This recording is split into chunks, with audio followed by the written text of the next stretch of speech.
All right. We're going to talk about a really important topic today. It's probably an ongoing series we're going to have on objection handling. I've been on a lot of phone calls, very specifically listening in on conversations of inbound leads, of people making calls on Teams.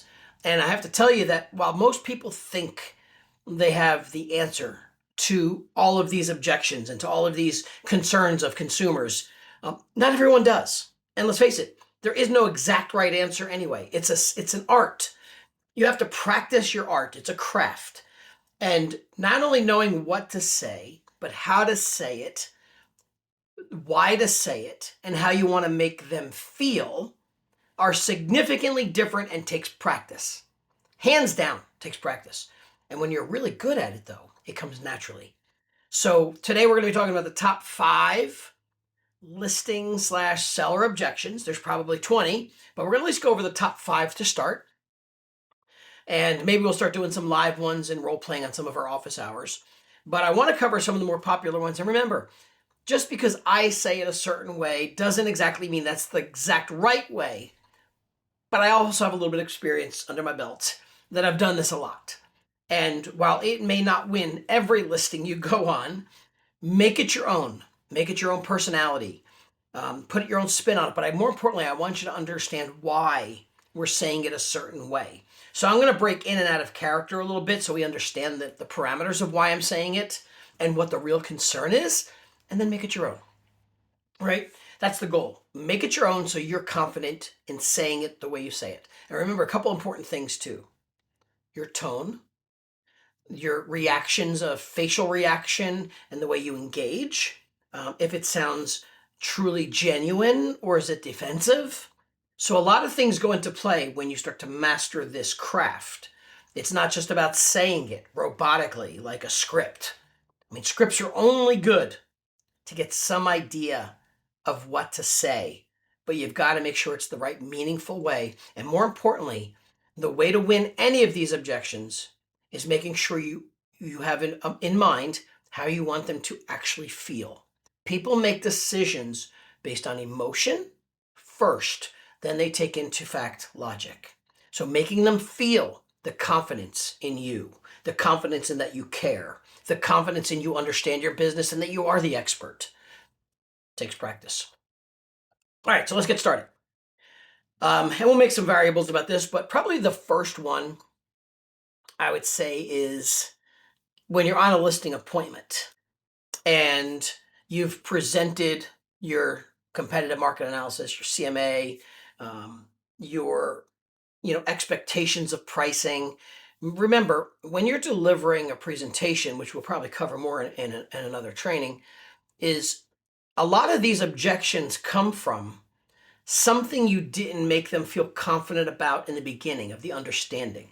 You can eliminate a lot of objections if you do a really good job helping them understand the pain points of pricing before you actually get to the pricing.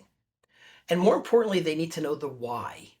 If you cover that really well in your presentation, you may not get these objections as direct. But then again, their concern might be something like this. I want to list it higher. Hey, Jeff, I know you said my home is worth between 350 and 375, but we want to list it at 395 or 400 just to start and see how the market goes. I can always come down later. Or you also get, we need to get 400,000. We need to get, or I want to list higher now. We can always come down later.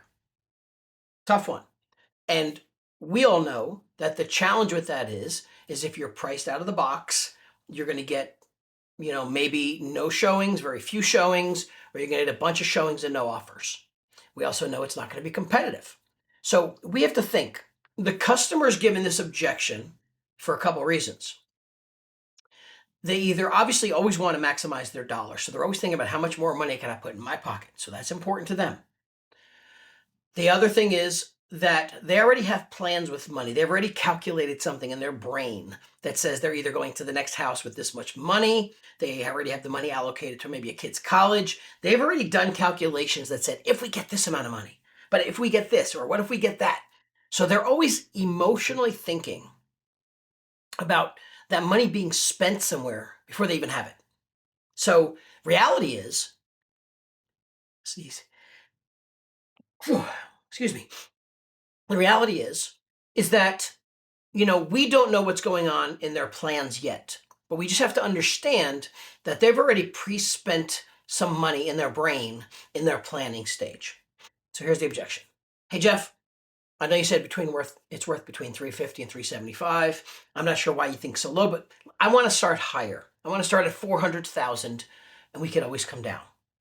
I might say, hey, I totally understand that getting the most amount of money for your home and putting more money in your pocket is really important. First of all, I agree with them straight up. I understand putting more money in your pocket and getting the most amount of money for your house is really important.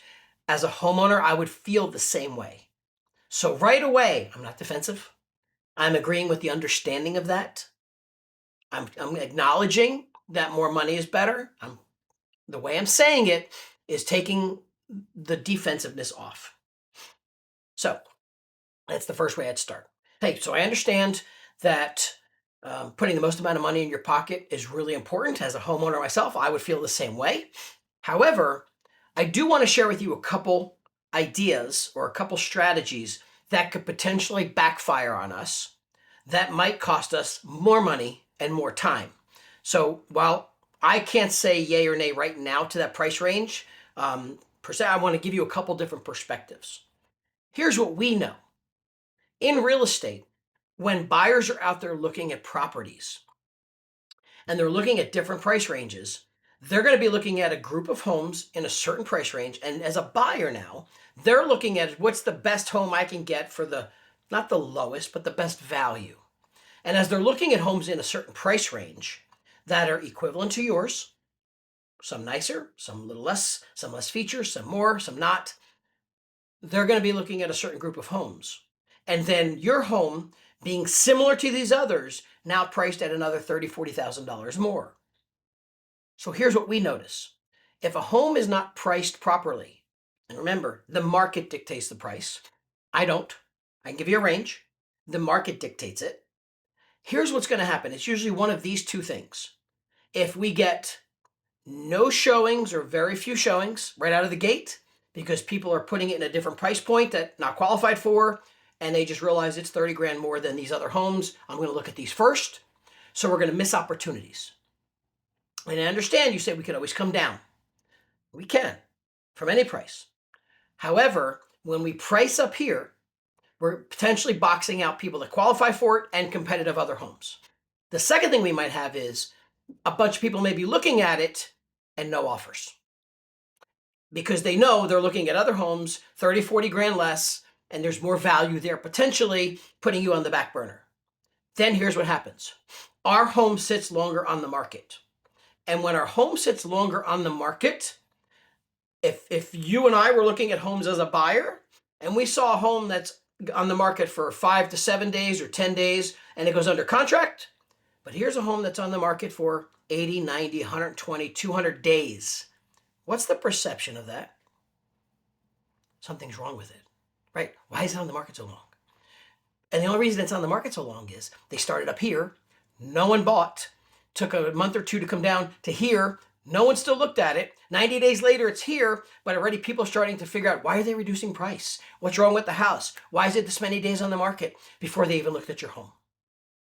So you're losing value, virtual value, perception value, all because we wanted to try a price that was simply way above what the market's going to bear. So we potentially lose time, money, and the prospective pool of buyers because we boxed ourselves out. That's going to cost us money. Do you see how that might hurt us versus potentially helping us? And here's a thought I have. If we priced it right and our home does stand out like we believe it will, we may not only get more buyer looks at this, we may get potentially more offers, and in some cases even drive that price up. So while we have to make a decision together, I want you to make a smart decision that doesn't put us in a bad position for the first 30, 60, 90 days where it hurts the value of our house because we simply wanted to try something that may not bear the market. Does that make sense? leave it at there. Now, I was a little bit longer winded on that, specifically so you could hear some different variables to it.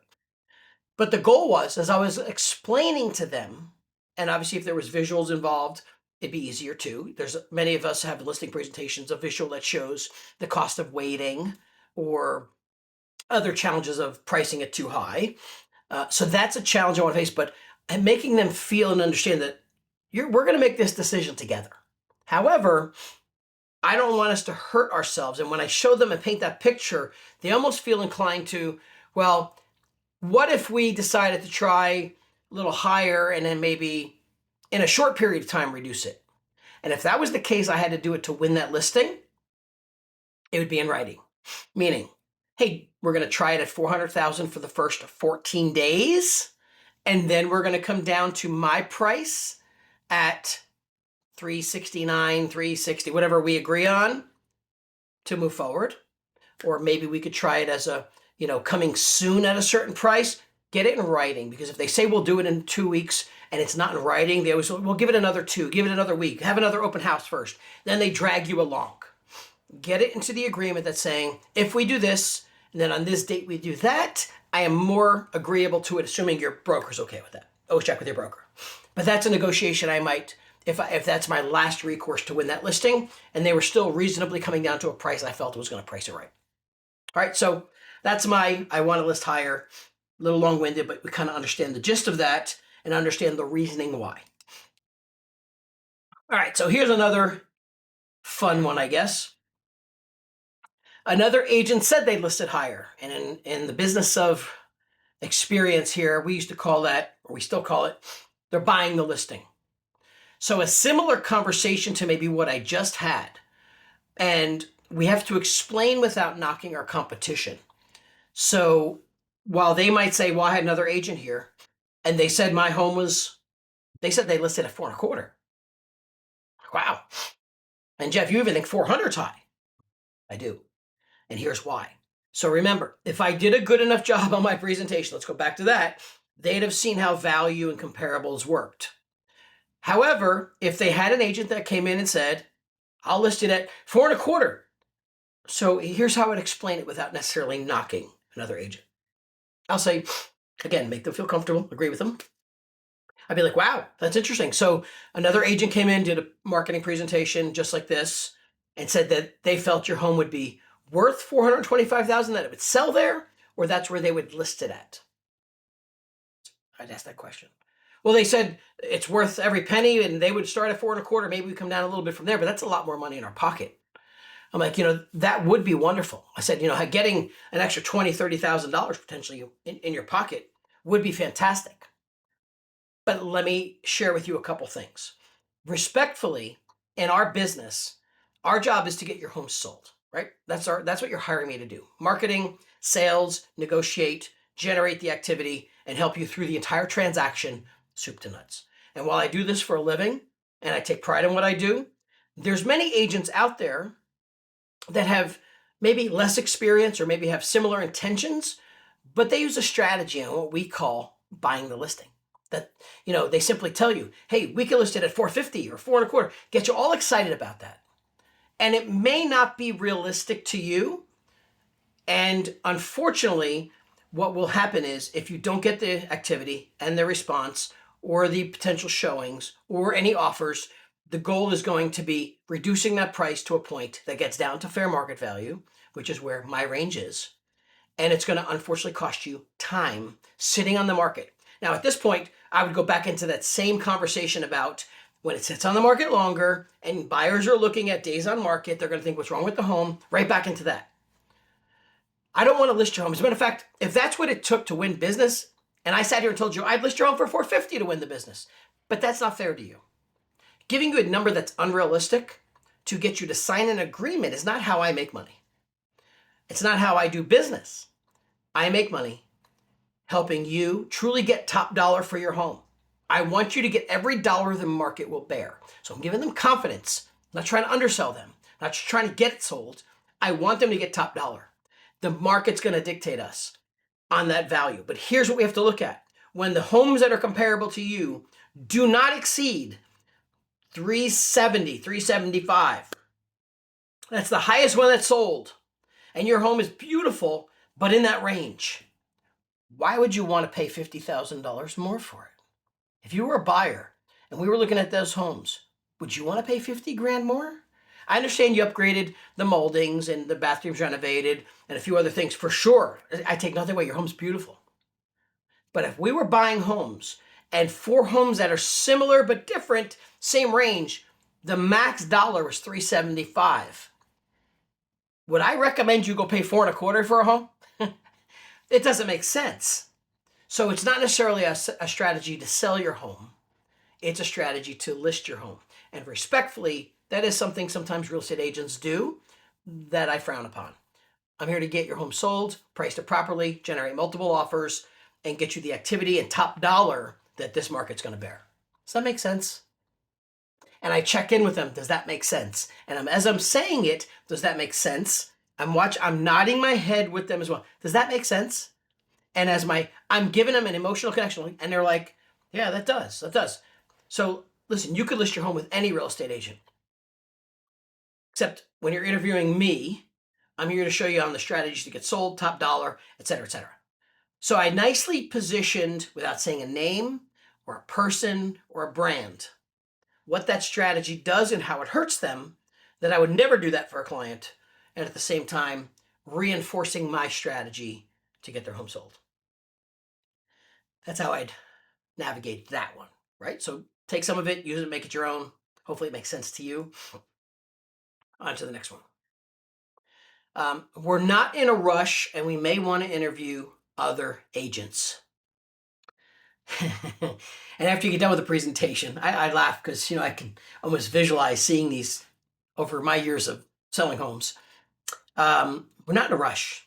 We may want to interview some other agents, or we're going to interview some other agents. Right away, if your response is anything negative or defensive, done.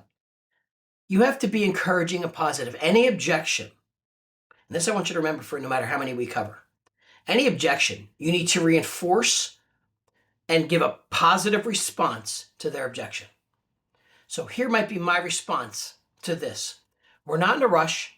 Hey, Jeff, we're not in a rush. And listen, I think we're going to interview a few other agents as well. Like, hey, you know what? That's fantastic. As a matter of fact, if I was selling my home, I would be sure to interview 2 or 3 other agents as well. I think it's a smart thing to do. And actually, I'm saying it with such confidence because I really do. Now, I have a little bit of a personal strategy behind this. And usually when I've said stuff like that, I've gotten a response almost like, you think so? Oh, so you're okay with that? Like, oh, absolutely. I would always interview other agents. If they're already bought into interviewing other agents, sure. Matter of fact, am I the first one you're interviewing, or do you have others after me? Well, we have 2 more we're thinking about. And listen, I won't even ask you who they are. I think it's a good thing, because here's what's important to me. I know that my marketing plan that I just showed you, and I remember, you have to have a strong marketing presentation going into this, right? With visuals and some video content and showing your social and showing the ways you're going to get stuff done unique to others. If it's weak, you're going to struggle here. But I'm going to say, no, I'm actually really confident. I think it's a good idea that you interview other agents. As a matter of fact, one of the things I like to do with homeowners that are interviewing other agents is I happen to have this form or this marketing piece. I happen to have this list. I have this list of 3 to 4 things that if I was selling my home myself, my own personal home, these are the top 3 or 4 things I would ask any real estate agent you interviewed these questions to show you how they do it while they're sitting right here in front of you. I think it's important to ask me of that as well as any other agent. Let me share them with you. Would you mind? Oh yeah, show me. I'm setting up the next 2 or 3 agents to hopefully squirm, because there's a few things sometimes you do uniquely in the market, and if you don't, you need to. Like, for example, let's say I do professional videography, but maybe I do something great with video on my social media, or maybe I do some special Instagram marketing, or maybe I do special drone footage for every listing. whatever it is. My job is to show them the visuals while I'm there, because I could say, oh no, we do photography and video, we do all that. Saying we do it, or let me show you some of the marketing. Now have an iPad or device. Let me show you the marketing and videos we're doing. As a matter of fact, here's a really good example of one we did with our last property. Let me show you. And that better be the sexiest video marketing, drone footage, whatever you're doing. What's going to have more emotional and visual impact? Me saying, oh no, we do professional photography, we do video, we do all that. Or me showing it to you going, wow, that's beautiful. Oh, I love that. Oh my God, you do that with every property? Them seeing it. Which one's going to win? Show and tell. Show more, less talking. So if I show them certain things, if I show them my Instagram marketing, one of my favorite Instagram tips, if you guys are Instagrammers, this is a fun tip. I would use this right here, right now. I would take every cool piece of marketing and home that I've sold in this platform, let's say Instagram. So let's say I've sold a few homes. And if you haven't sold a darn home ever, you're brand new, you haven't sold a home, go to your broker and ask them if you could do this. Go to your team and see if your team will let you do this. What I would do is I would use a unique hashtag in Instagram. Let's just say we use Instagram. I would use a unique hashtag in Instagram, something so unique that almost no one else would use. So I'm going to give you an example. If I used hashtag Jeff Lobb sold homes, doesn't matter what it is, Jeff Lobb sold homes, hashtag Jeff Lobb sold homes. And I go to the properties that I have sold over the course of a couple of years, or whatever it is that had beautiful marketing or beautiful videos or video clips. And I put the hashtag on those Instagram posts. If you don't know this, obviously, hashtags are searchable. They're searchable. And because they're searchable, let's say I had 10 listings or 20 properties I've sold, and I go back in and I add hashtag Jeff Lobb sold homes. All I have to do then is go to the search bar on Instagram and search hashtag Jeff Lobb sold homes, one word. And what is going to come up in the search? Those 20 homes, or those, whatever I tagged, hashtag those homes. I could do it with my listings, my broker's listings, or maybe your broker's going to use a unique brand for their brokerage that's unique. Search them and show them up here on show and tell by showing it to them. Like here, these are the listings right here. And I want you to visually open them up. And when you can get people emotionally connected to visuals, video, and emotional marketing, it's better than going, oh, no, we put your stuff on Instagram and we put your stuff on Zillow. We do all that marketing too. That's different than going, let me show you. So by having that ability to do that, the other thing you can do is you can go also make, if you notice on Instagram, you have your dashboard here with specialty grouping circles that you can group them in. You can go put them and group them in those particular grouping areas by adding new and making them a highlight. Put a highlight reel together for them. So go to your highlights, select the ones you want to put in a highlight, and make it easily clickable. And here's why. When you could find 2 or 3 unique things like that, and then I say to a homeowner, Mr. and Mrs. Homeowner, I think I'm thrilled that you're going to be interviewing other agents. I think it's important that you compare what I do uniquely to others. I'm really confident in that. As a matter of fact, as a homeowner myself, these are the top 2, 3, or even 4 things I'm going to leave with you. Don't tell him. I'm going to leave it with you, my branding and my stuff on it, that I would ask any real estate agent that you do interview to show these to you while they're sitting right here in front of you. An example says my Instagram marketing strategy, because Instagram's a huge marketing strategy to get a lot of traction. Let me show you mine. And I'm going to go hashtag Jeff Lobb sold homes, pull up the 10, 20 listings, or my brokerage's listings if you have none, or my highlight, whatever I got them on, and I'm going to show it to them here, because it filters it into one beautiful little dashboard on your Instagram. That being said, let me show these to you, and then do it on an iPad though, or something simple, but here, even your iPhone or your Android. That's one. The second thing is, hey, we do drone footage on everything. We do staging. Let me show you some of the staging we do, and let me show you some of the pictures we have of homes that we've staged, and we don't charge you for it or whatever we do. What are those unique things? And when I reinforce those two or three things and I say, when they're here, they should be prepared like I am to show you those things right here. And if they say, well, we do it, but I can't show you, I want you to understand how prepared they are or how they're not. So confidently, I want to make them squirm. That if you get somebody that's in there that doesn't know how to do social that well, or does some social but doesn't have it prepared, and they say, well, the last agent showed us some really great Instagram marketing. Can you show me yours? Do you think they're prepared for that? I want to see them squirm. I want them to sweat because I'm setting it up properly. Now, I'll tell you the mistake I really did make. I used to tell homeowners to do that and ask those questions, but I never really knew if they did. So I created that leave behind with my brand on it, saying, as a homeowner myself and a top agent in the area, these are the 3 or 4 things I would ask any real estate agent to show you while they're sitting in front of you. I left it as a questionnaire. Keep this, ask them all. And then I left my entire marketing package with them.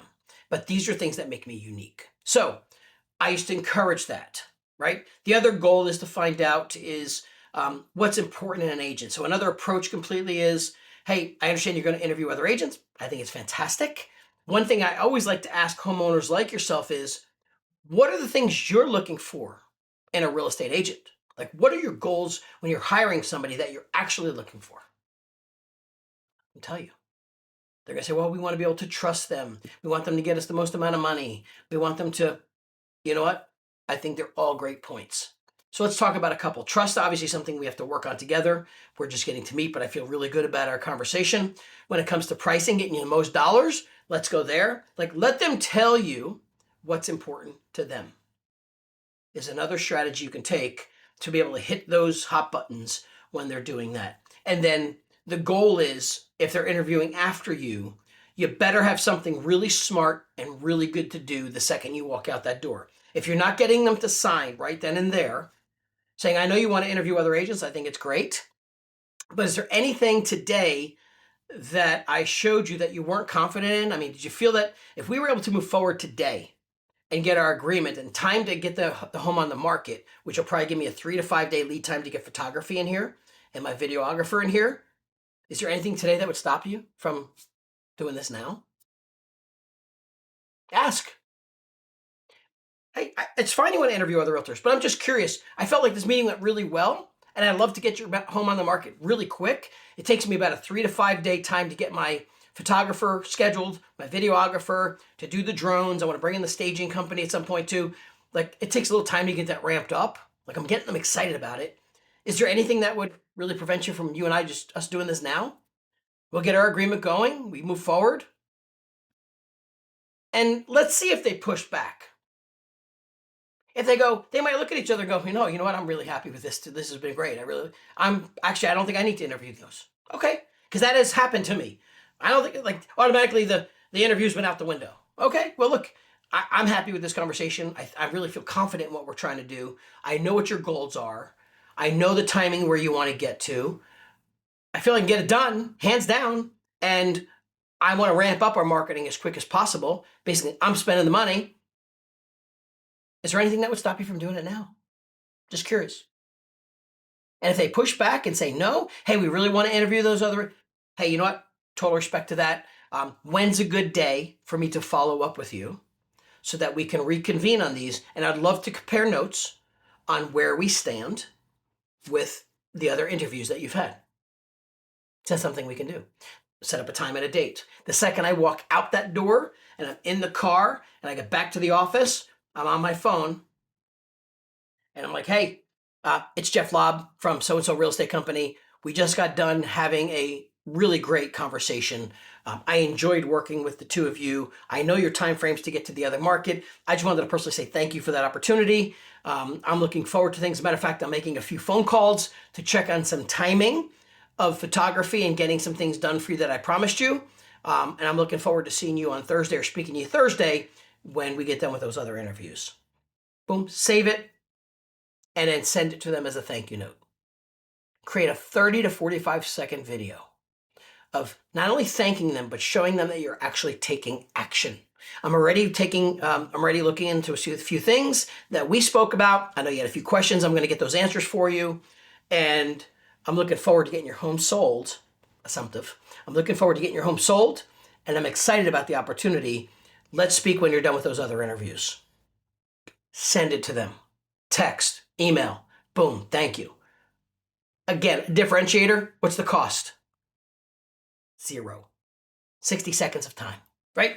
Those are the things that are going to make that difference. Moving along. We want to try it ourselves first. All right, so the internet's an amazing thing, right? As soon as the internet was born, well, even before the internet was born, hey, people thought they could put an ad in a newspaper and do it themselves too, right? Same thing. It's existed since I was in the business a long time ago. So we want to try it ourselves. They believe, obviously, they got friends, they got neighbors, they think it's easy. Let's think about the mindset of this person first. The mindset. They think they're saving a boatload of money. They're calculating, wow, 3%, 4%, 5%, 6%, whatever the number is, they're using a number in their head of 450,000. Wow, geez, we can almost put our kid through college for that much money. That's a semester in school. They're calculating. They don't understand what's involved. They think they know. They got a friend that's an attorney. They got a friend that did it on their own once before too. All that being said, so here's how we have to at least potentially handle this one. Start off with a positive response, right? Hey, Jeff, we do know a few realtors, especially yourself, and we think you're great. However, it's a lot of money involved, and, we really want to try it ourselves first and see what happens. No disrespect to you. We do like you. They're playing nice to me, but we want to try it ourselves first. Hey, that's fantastic.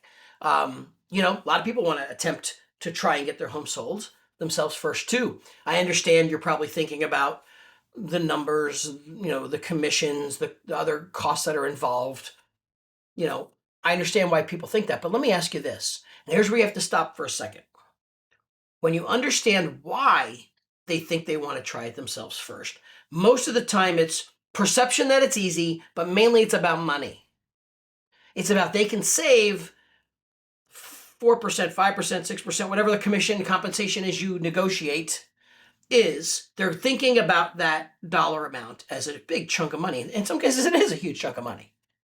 What they're not thinking about is, sometimes they might even be able to get it sold on their own. But did they get top dollar on what the market would bear? Or did they get a small limited group of people that was willing to pay a price and they were okay with that because they didn't have multiple offers or a lot more buyers? So we have to understand that that's how we have to explain this without making them feel incompetent. So the response might be, hey, I understand you want to try it yourself. We often come across people that feel they want to try and sell their homes first, either save a lot of money or to feel that it's going to be something easier to do than what people think. Just curious, which is it for you, the money or the convenience? So I like to ask that question, give them a choice. That's one way. Just curious, is it about saving money, or is it you feel it's easy enough to do that you could do it yourself because you have an attorney? And then sometimes they might be like, both. I'm like, oh, I hear that all the time. Let me share with you a couple things, and by all means, it's your home. I'm giving them confidence. It's your home. You can do anything you want with it. And obviously, you never have to hire a real estate agent as far as I'm concerned. But let me share with you some things that we know are facts. Depending on the market, in this particular market, where homes might be selling at maybe higher than market value in some cases, depends on what market you're in, of course. You have to know your market. This is where you need to know some of your data. With days on market, is our home selling quickly? They get multiple offers. Do they need to be priced right because the days on market are getting longer? You need to know that. But when homes like this are sitting on the market and they're selling above asking price, here's one thing we do know. That while you could probably put it on a site or a platform and get a window of buyers potentially to look at based on your photos or photography or whatever you're choosing to do, you're going to get a small group of people that do that. When you put it into our world, a real estate agent's world, not only are we going to expose it to dozens of portals, when I say portals, millions of customers potentially on realtor.com, homes.com, zillow.com, name the .coms, and actually I have a visual, usually I always had a visual of all the sites it's going to go to, your brand, your own website, what the MLS distribution is. But here's the other thing it's going to be open to. It's going to be open to thousands of real estate agents that have dozens of potential buyers. So not only are we going to expose it to millions of people across multiple platforms, we're going to do marketing at the national and local level. We're also exposing it to thousands of real estate agents who also have dozens of buyers potentially in their database or that they're currently working with. That can bring you way more activity. Now, when that happens, when you get more activity and more people coming through your home and more eyeballs on your home, that's where we have the opportunity to get you more exposure, more offers, higher offers, and compete against each other. When you have a small window base, you might get some offers. That's one thing. And it just may not be the highest the market will bear because the big market is sitting within our world. So I totally get you can do that. My concern is you might make 10 to 15% less in dollars. Now, 10 to 15% less in dollars, let's do some math, might be $50,000 in revenue. And even if compensation on my end or anybody's end is $20,000, $25,000, you're still not only going to have all the work done for you, which we're going to do not just the marketing of it, it's the negotiating, the agreements, the late night phone calls, through the inspections, through all the town approvals, through all of the certifications to make sure we get to the closing table with your title work attorney and all that being done. When we handle all that, and you still potentially make more money on top of it. So if we were able to show you that we potentially can get you more dollars and net you more in your pocket, would that be something to consider? Did I make some sense there? Now, I'm being longer-winded a little bit on some of this because I'm trying to elaborate for you different options, different verbiage. I might shorten this up a little bit to be more impactful because another simple short version of this might be like, hey, listen, you could totally sell your home on yourself. It's your home. I would never, tell somebody they couldn't do that. However, let me tell you some things you might be missing out on. A, market share. But here's what I might say. What's more important to you? The amount of dollars you get for your home or how much money you put in your pocket? Well, how much money we put in our pocket? How much we net? Exactly. What if I could show you that if we have a bigger marketing exposure, more opportunities to get in front of more people, more buyers with cash, more buyers with money, that if we could actually net you more dollars even after you pay us, and we do all the work for you, would you have a conversation with us and sit down? Let me show you how that works. That would be my short version. If we could show you. Now, that set me up for a presentation. The goal is you're not going to necessarily win the sit down. You're not going to close it right now. What we have to convince them is to sit down and have a presentation and build rapport and get into the conversation of their goals and what timing he wants to leave or they want to leave or she wants to go. Is it they have to be in a certain place by a certain time? Is it school systems? Is it job? Is it career? We need to get that warm and fuzzy feeling. We haven't gotten there yet. So my goal is to just make enough sense to them that they go, well, I'd be open to listening to that. Great. When's a good time? Thursday or Friday? I'll swing by the house. We'll spend 30 minutes. Let me at least show you that. And then you'll have enough information. This is my favorite. You'll have enough information to make a good business decision. Would that be okay? Oh, yeah, that'd be great, Jeff. Great. I'm giving the power to them. When I say, look, no matter what you do, whether it's yourself, with me, or with anybody else, I'm doing the takeaway.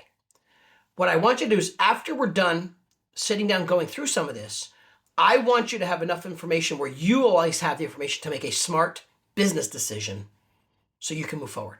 Does that make sense? Yeah, absolutely. That sounds great. Good. I'm giving all the power to them. I love that close because when I tell them they're going to have the power and enough information to make a smart business decision, I know that smart business decision is going to be me when I'm done. But they don't want to hear that now. I need to go prove that to them when we sit down and have a presentation and build rapport and get to understand their emotions and their motivation of why they're moving. So a script is not always a do this, then that happens. My goal with this is agree with them. Hey, totally understand. There's a lot of people who consider selling the home. Don't say that, do. Consider selling their home themselves. I get it. But let me tell you a couple things and bridge right into that. Okay? There's that one. Pushing along, got last one. We'll go compensation. There's our fifth one. Compensation is higher than the other agent. Very, very, very common. So we have a couple different angles. Remember, now that we are in the middle of, we have the NAR opportunity or change that's happened where we're either having a conversation about our listing compensation, and we could discuss how buyer compensation works. We can have this conversation a few ways. So depending on your brokerage, some of your rules, how you want to handle this, doesn't always have to be how I'm going to handle this one. Maybe I'll try and give you two variables because rules might be a little bit different in different worlds here, different brokerages. So here's the real deal is they're going to pretty much, after we're done with most of our presentation, they would just come out and say, so what's your fee? What do you charge? And if we did, sometimes the best way to handle that objection is maybe going right into how you charge in your first part of the presentation. Because if I showed them, now I would get right into probably addressing it first. So before I even got this objection, if I was playing my cards right and I showed them my marketing and how we're going to market their home and what the process looks like, I would probably go right into, now let me share with you how some of the dollars and cents work in the transaction. I might do a little bit of a brief net sheet and say, let's go over a couple things and let me show you how we can hopefully get a lot of this paid for by getting you more money for the house. Here's how we work.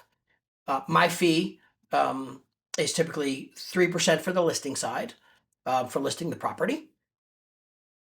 And then the way our arrangement is now is we have an option.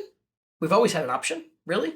And just for the record, commissions are always negotiable, always have been, is we now have the option to say, well, are we willing to offer out compensation to a potential buyer's agent to bring their buyer? Because in today's day and age, the buyer's agents, whoever's working with the buyer, should be signing an agreement with them that has a predetermined fee worked out between them, the buyer's agent, that either they're going to pay directly or they're going to ask us to pay in the negotiation. So what used to look like years ago, one fee splitting into two, sharing it could still work that way. But my fee is 3% to do all the marketing, everything we talked about. The question is going to be next is, do we want to offer out a percentage to offer to the buyer's agent as an incentive to them to be compensated from our transaction? That's going to be a yes or no. Like, yeah, I guess we could. Well, what's the downside? Well, it's more of a, if we're willing to have open mind, we can build in a certain fee that is negotiable, but we can at least make an offering that we're willing to compensate 2% or 2.25% or 2.5% or some fee as a cooperative one. That's an option. And many times that buyer's agent, when they bring us an offer, my response to you is, I represent you, first of all. My job is to get you, the homeowner, the most amount of money. And that being said, we're going to end up negotiating the buy side anyway, based on the transaction. If they offer us more than asking, it's going to be a whole negotiation based on that. So my bigger concern is that we just have an open mind, that we can have an open mind for compensation to the buy side if they present an offer that justifies that, right? Now, to this objection. Well, Jeff, your fees are a lot higher than the other agent. See, I avoid a lot of this because when I told them my listing fee is 3%, 3% doesn't scare most people. I could say my listing fee is 3.5%. Personally, if I'm a strong listing agent, I'm going to look for a higher listing percentage anyway that I can negotiate. I am not afraid to say, no, my listing fee is 3.5%. And then we have a choice to offer something to the buyer side. Maybe it's 2%, maybe it's nothing, maybe it's 2.5%, 2.25%. It's negotiable. Or we could say, just present your offers to us and we'll consider whatever percentage you put into the offer, which is the way I like to handle it as your listing agent, because it's my job to negotiate that for you. And they might be like, well, why would I pay them 2%? Because normally back in the day, years ago, there was always a structure that potentially was some kind of a split between the two. But now buyers have to be represented with an agreement, and they need to have some arrangement worked out already on compensation. But for me, now if they argue my 3 or 3.5%, let's talk about that. So you understand that we talked about that I'm going to be doing all of professional photography. I buy a professional photographer. We're going to be doing videography, separate. I'm going to do drone footage on all of your properties, on the entire property. We're going to have then video editing done and marketing. We're going to be doing your social media marketing. We're going to be putting it on probably well over 50 to 100 different portal websites across the country, even globally. We're going to be doing several open houses with potential food, beverage, the other stuff. I'm doing a broker's open, all of which, no disrespect, all comes out of my pocket, which is what I invest in. I make the investment before your home even gets sold. And if it never sold, I'm out. That's how it goes. I make the investment because I'm confident I'm going to get your home sold. I'm confident I'm going to get everything done. But because of the level of marketing that I'm going to do and the level of professionalism and all the things that we offer coming into this, my 3 to 3.5% is significantly justified because I'm also going to negotiate to hopefully pay less on the other side.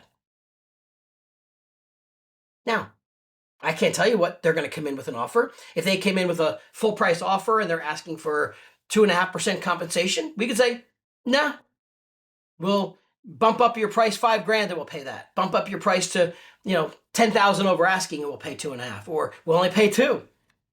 It's now a negotiation. And I have to show this homeowner I have that skill to do that.